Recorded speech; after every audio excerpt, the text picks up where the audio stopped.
Princess and the Pea. Lovely. Once upon a time, there was a very picky prince. His socks had to match his shirt or he wouldn't leave the castle. And he would only eat his peas if they were served with baby carrots and a side of ranch dressing and a pickle. Very particular. His bed pillows had to be fluffed exactly 6 times each before he could even think about going to bed. That little prince grew up, and it was time for him to find a princess and get married. But like always, he was very, very picky. No, too tall, too short, nostrils are too big. Do you prefer dogs or cats? Wrong! I like hamsters. Next. What do you like on your pizza? Pineapple? Ew! Who do you like better, Spider-Man or the Flash? My Little Pony? Wrong answer. Can you rub your tummy and pat your head at the same time? Next. Who does he think he is, a prince? Well, actually, yes. Then, one night, a terrible thunderstorm was raging outside. A girl who said she was a princess but was late because of the rainstorm and a shoe falling off in a puddle and her getting a blister on a big toe. Well, anyway, she came to the castle door. Oh my gosh, I'm so sorry to bother you, but it's literally raining cats and dogs out there, and I really must change into some dry clothes. Plus, the rain makes my hair totally frizzy, and I just can't deal with that. But the prince liked her, because he also didn't like it when his hair got frizzy. He told her to come in, and he quickly asked her the important questions one needs to ask when they're picking out a princess. What do you like better, cats or dogs? I prefer hamsters. What do you like on your pizza? What? Nothing. That would ruin the pizza. Spider-Man or the Flash? Duh, Spider-Man. And she could totally rub her tummy while patting her head while standing on one foot. Wow. The prince really liked her, but he thought she was too good to be true. He just didn't believe she was actually a real princess. He did what any good prince does when he doesn't know what to do. He asked his mom, the Queen. She did a quick check on Google. Oh yes, the classic pea test.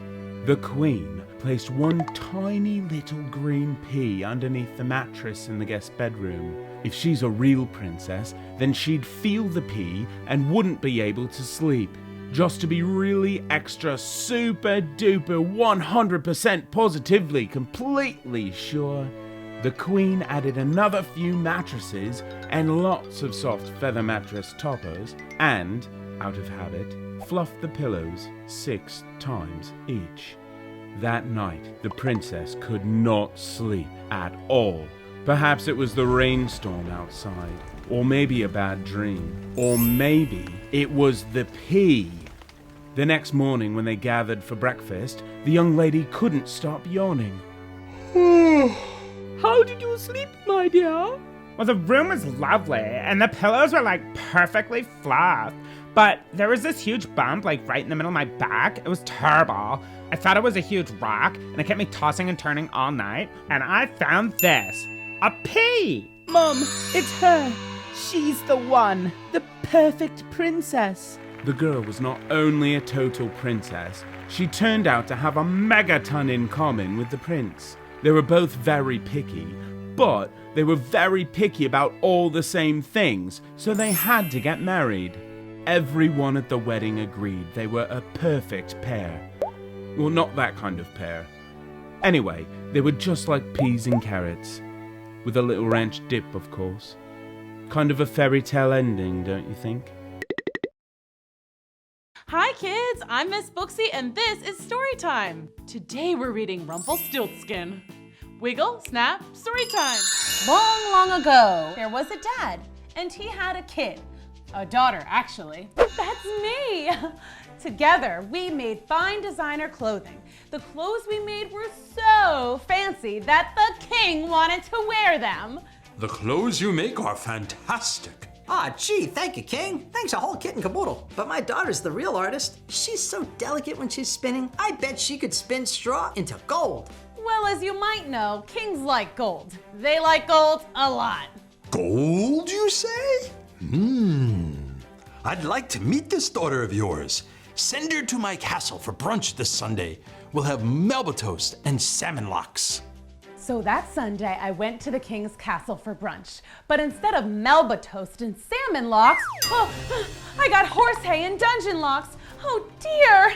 The king locked me away in the dungeon. What? No, that can't be. You can come out once you spin all this straw into gold. I didn't actually know how to spin straw into gold. That was just a figure of speech. Somebody please help me! Why, hello there. A little elf man appeared. I see you need to sew some straw into gold. That happens to be my specialty. That's pretty random. But okay, I don't have much, but I'll give you anything. How about that necklace of yours? It's very pretty. And even though this necklace was a gift for my BFF Snow White, I made the deal. I couldn't be stuck in this stinky dungeon forever. What would you do if you were there? The elf man worked his magic. He sang while he worked, which was kind of annoying, but he was helping me out. When the king came back in the morning, the hay was gone, and in its place, pure gold. The king was utterly flabbergasted. I'm utterly flabbergasted. Well, I'm pretty good at this, obviously. Good! I want more! So this time I'm going to give you 100 times the hay. If you can spin it all to gold by morning, I will let you out. But if not, you will be sent out into the ocean on a leaky ship, never to return. Oh, and the ship will be full of singing mice who are terrible singers. Now get back to sewing. How are they ever gonna get out of this one? Mean? So night came and I didn't know what else to do, so I called out. Hey, magic little dude, I forgot your name, but I need you. So, you need more help, do you? I do. It's gonna cost you. Anything. I'll give you anything you want. Pinky promise?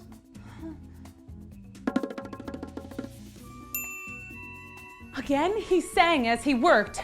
Spinning, sewing, gold glowing, taking hay and making it pay. It took all night, and I got seriously tired of that song, but my little friend sewed every last bit of straw into gold. Thank you. How much do I owe you? On the night of your first son's first birthday, I will return to take him as my own. Wow, that is so mean. And he laughed all crazy-like and disappeared. Wait, what? He didn't say he was going to take my son on his first birthday, did he? Nah, that would be crazy. The next day, the king saw all that gold, and he was so excited, he let me go. So fast forward a bit. I'm in charge of my own designer clothing company. I'm married, I have a super cool house, a dog, and a cat. I had forgotten all about the little elf who had spun straw into gold. I was living happily ever after. Until the night of my first son's first birthday. We were all celebrating, having a great time, when the little old elf crashed the party. Here I am. Give me that baby. Ah, watch out! Okay, funny story. I thought you were kidding. Isn't that funny? Not really. You made a pinky promise. Okay, I'll give you gold. Tons of gold. I don't need gold. I can turn straw into gold myself, remember? But I'll make a deal with you, lady. If you can guess my name, then you keep your son. But if you don't, I'll take him and your first daughter. Do we have a deal? I began to guess. Paul, Mike, Mark, Sean. Sean spelled S-E-A-N. Sean spelled S-H-A-U-N. Not even close. Tim, Tom, Tyler, Taylor, Kanye, Senior, Junior. I guessed hundreds of names, hundreds upon hundreds of names, but I just couldn't come up with it. To make matters worse, the horrible little elf was leaning over the baby's crib, singing a lullaby. That's my job. I'll have a son, I'm gonna win. She'll never guess my name, 'cause it's Rumpelstiltskin. Just then, the baby giggled and spoke his very first word. He said, Rumpelstiltskin. Everyone was so excited, as they always are when babies say their first words. What did he say? Nothing. I think he wants his bottle. Rumpelstiltskin, Rumpelstiltskin. Your name is Rumpelstiltskin. No, not fair, not fair. Ah! We won! Yay, I'm so happy. But seriously, we called the police a long time ago anyway. You think you're just gonna come in here and take my baby? I'm his mom. You're a bad elf and you're going to jail. And so we were free from Rumpelstiltskin forever. So my family went on a vacation cruise to celebrate, and the mice on this ship were excellent singers. The brunch buffet was pretty good too. Smoked salmon was perfection. Mwah! The end. Wow, that was so much fun. Thanks for coming to Storytime. See you next time. Bye. Princess and the Pea. Chapter 1, here we go. Wiggle, snap, story time. Once upon a time, there was a prince named Henry, but everyone called him Hank. Prince Hank was going to be king one day, but first he had to get married. Why do I have to get married? And you have to marry a princess. No substitutes allowed. That was Prince Hank's mother, the Queen. It was time for princess interviews. This was where princesses from near and far would come to the palace and meet the prince, hoping to become the next queen. Hey. Hi. You didn't curtsy. Next. Make sure you curtsy. Nope. Next. Ooh, that's gotta hurt. Oh, hello, princess. And what kingdom do you hail from? Oh, I'm not a princess. I work here, remember? Prince Hank did not remember. This was Miss Maggie, who had come to the palace to work for the Queen. She had been there for ages, but Prince Hank was a little bit self-absorbed. That means he liked himself a lot and didn't care about or notice much else. You work here? What does that mean? Prince Hank was also not very familiar with work. He was a bit what we would call spoiled rotten. I'm a lady in waiting to the Queen. Waiting? What are you waiting for? The bus? Lady in waiting means I wait on or serve the Queen, kind of like an assistant. So you're not actually waiting for anything? No. And you're not here to try and marry me? Definitely not. The Queen sent me to see if you needed anything. I suppose you could help me if any of these bootleg princesses try to get fresh. Very well. Next. Nope. Next. Wow, that is so mean. This went on for hours. To be or not to be? That is the question. I have the answer. Next. Oh, brother, no. As soon as a princess would enter the room, Prince Hank would send them away. Why don't you just talk to any of these princesses? You know, try to get to know them. They might be great. You're being, I hate to say it, a little bit rude, dude. Look, Baggy. Maggie. Whatever. I can't waste my time with girls who aren't queen material. The next queen has to be the real deal. Genuine, bona fide, 100% ROYULL. That spells royal. No, it doesn't. I'm pretty sure it does. Anyway, these so-called princesses are totally blech, and I'm bored, so I'm gonna go take a nap. Wait, I think there's one more girl. Ugh, fine. Next. Oh, hello. That princess is so beautiful. You look familiar.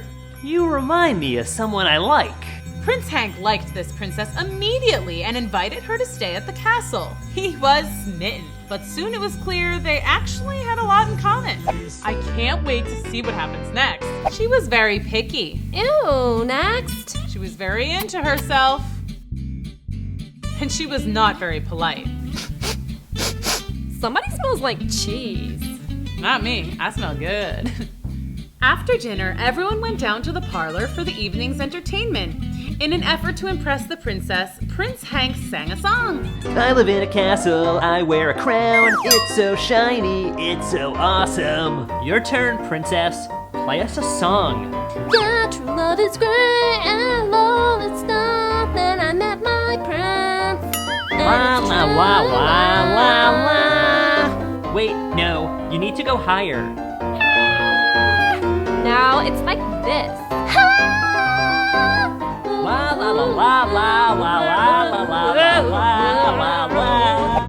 That was hilarious. Okay, I'm bored now. Where's my bed? That's when the queen leaned over to Maggie and whispered, This is how we'll tell if she's a real princess. the plan was to place one tiny green pea under the mattress in the guest bedroom. You see, supposedly a real princess would be so sensitive, she would feel the teeny tiny lump and not be able to sleep a wink. Maggie thought it was a little silly, but she followed the queen's orders. Okay, your bed's ready, princess. Finally, I'm exhausted. Well, sleep tight. Don't let the bed bugs bite. Ew, gross. Oh, sorry, it's just an expression. Good night. What do you think will happen next? Chapter 2, here we go. The next morning, Maggie and the queen eagerly waited for the princess to join them for breakfast. Did their test work? Had she felt the pea? Finally, the princess came down. Good morning, princess. But before they could ask how she slept, the princess said, Oh my gosh, there was a giant lump in the middle of my mattress. I couldn't sleep at all. Oh, really? Well, we'll have that taken care of at once. Maggie! On it, ma'am. Ooh, this is so exciting.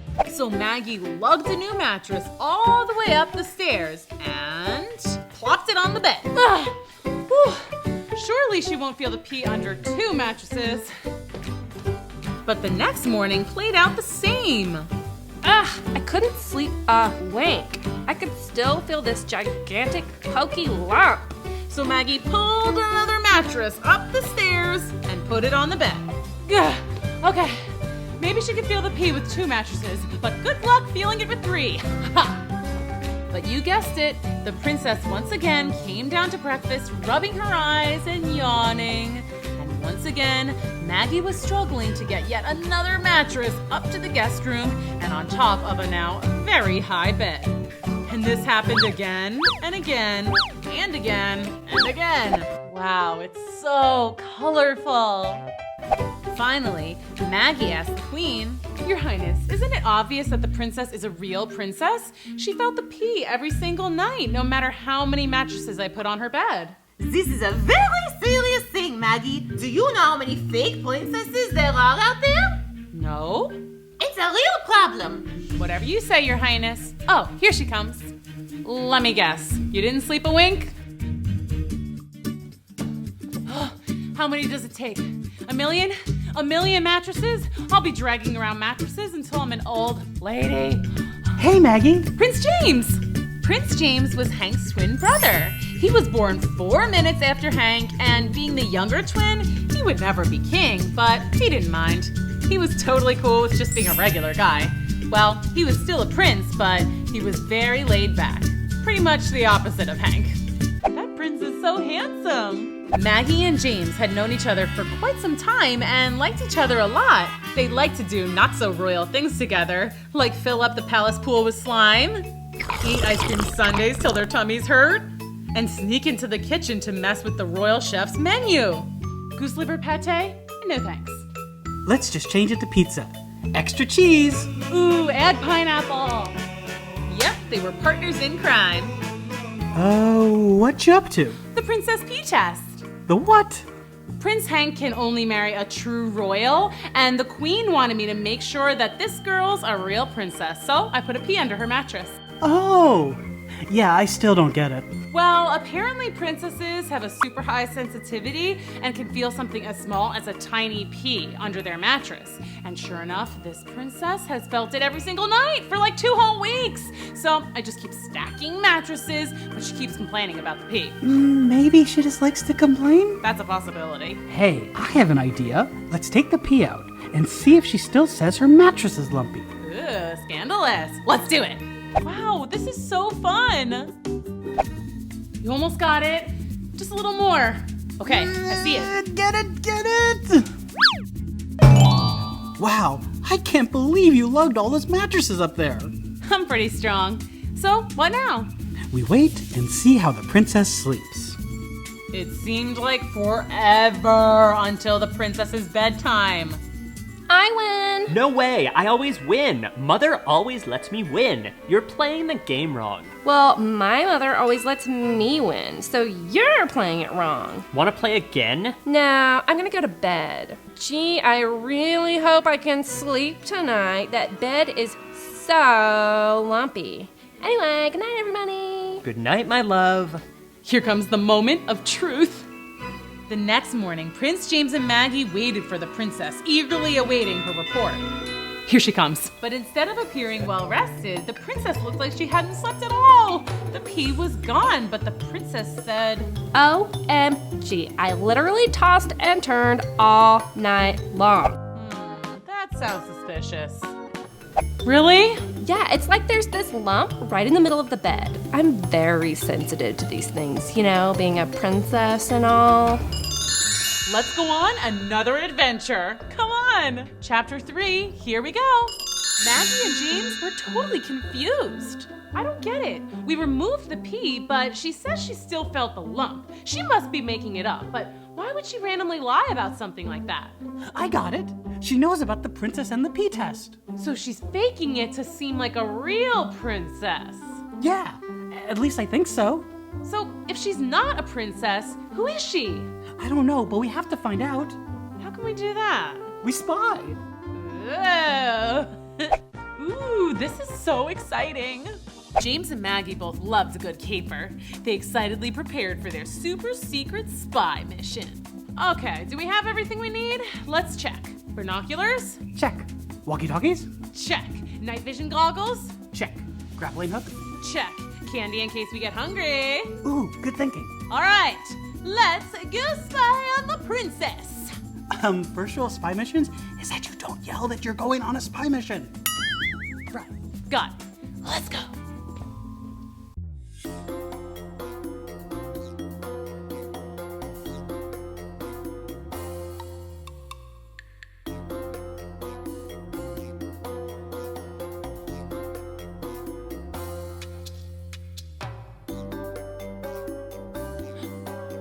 There she is. What now?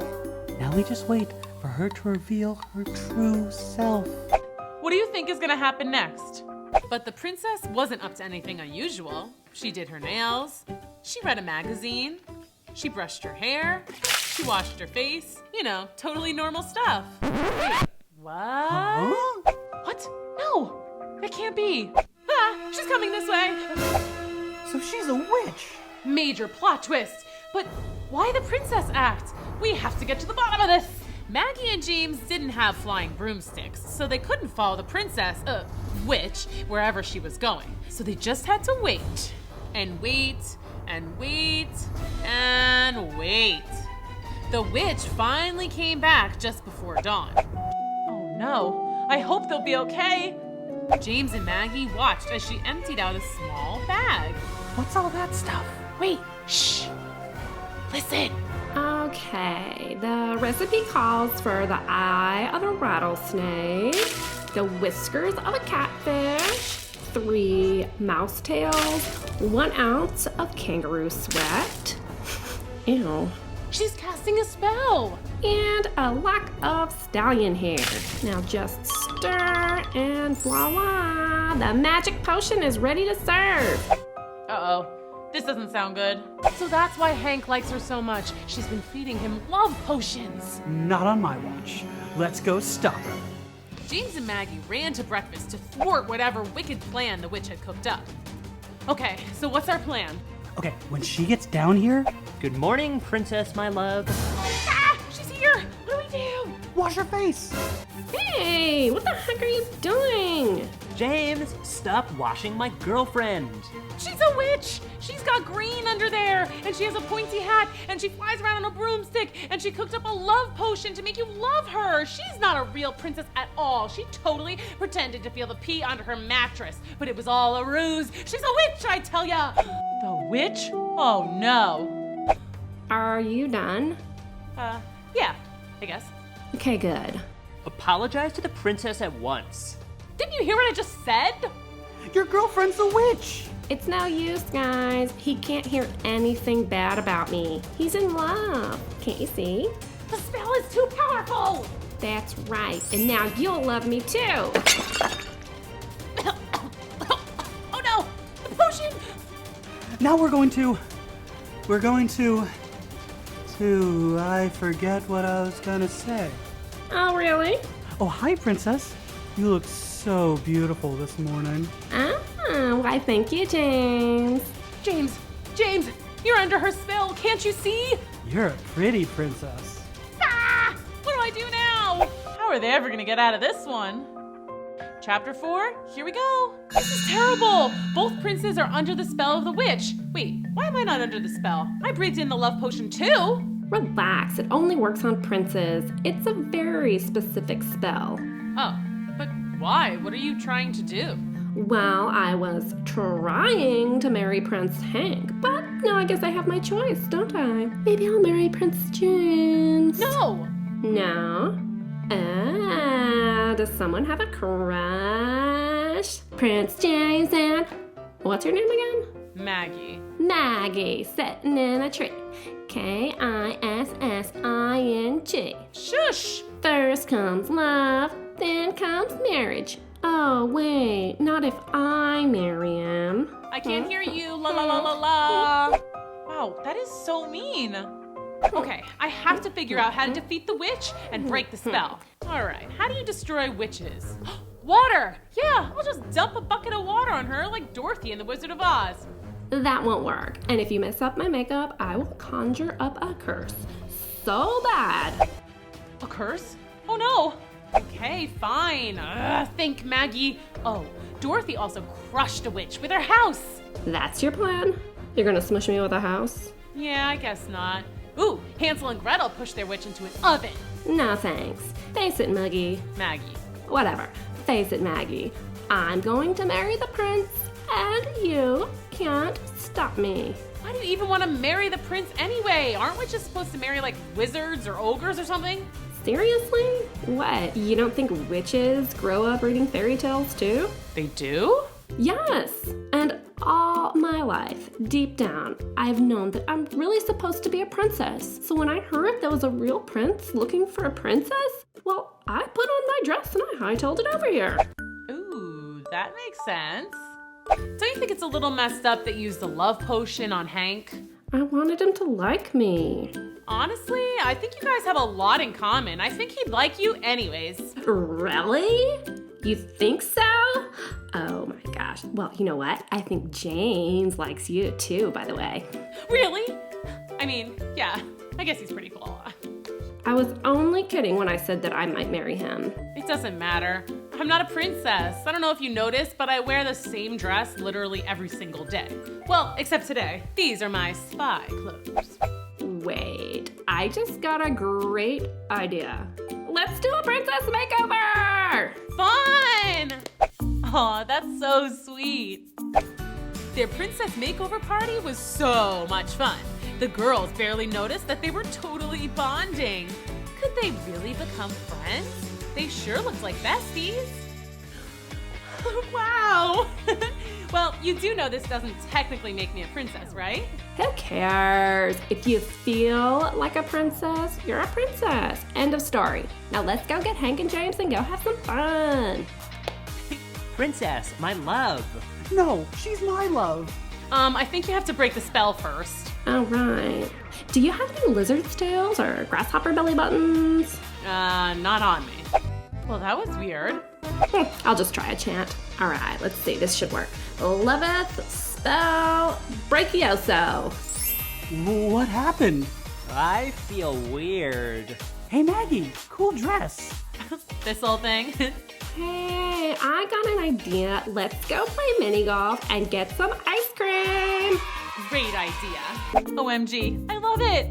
So the four went out on a double date and had a blast. The princess witch was nervous to reveal her true identity to Prince Hank, but he thought it was pretty cool. Ice creamiosa magicus flyeth into my mouths. That is amazing! This is seriously so much cooler than being royalty. It took a little convincing for the queen to come around, but she realized that having a royal family member with magical powers could come quite in handy. But most importantly, she saw how happy the Princess Witch and Hank were. The queen did have one question though. So did you really feel zippy under all those mattresses? Nah, I read about that in a fairy tale once, so I thought it was worth a shot. The queen also approved the match between James and Maggie. They were obviously perfect for each other. Yay! So the story ends with the happiest of fairy tale endings. Not just one true love, but two. And a couple of girls who grew up loving fairy tales became real princesses. Pretty cool. Oh, happily ever after. Thanks for coming to Storytime. See you next time. Bye.